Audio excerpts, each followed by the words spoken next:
వేదిక అలంకరించిన పెద్దలకు కూడా నమస్కారం, సాంఘిక కూడా నమస్కారం అండి.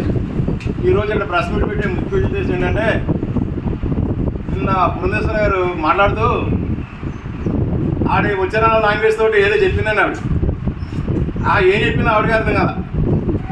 దీని మీద మేము తీవ్రంగా ఖండిస్తున్నామండి. ప్రజలకి ఉపయోగపడే మాటలు మంచిగా చెప్పండి.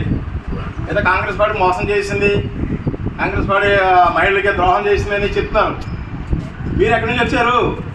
మీరు కాంగ్రెస్ పార్టీలో పదవులు అనుభవించే కదా వచ్చారు. ఏ పార్టీ జాయిన్ చేసుకోకపోతే ఎవరు జాయిన్ చేసుకున్నారు? మహిళలకు ఇచ్చే వాల్యూ కాంగ్రెస్ పార్టీ. మరి మీరు కాంగ్రెస్ పార్టీలో అనుభవించి ఇప్పుడు మళ్ళీ జై బీజేపీ అని బీజేపీ జంప్ అయిపోయారు.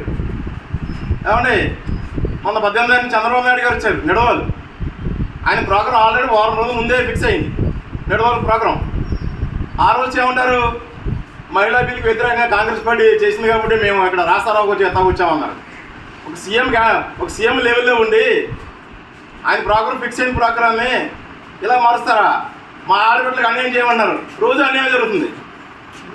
ఏమండి, మా మంత్రి గారు ఆయన కందులు దుర్గేష్ గారు, ఆయన ఎక్కడి నుంచి వచ్చారండి?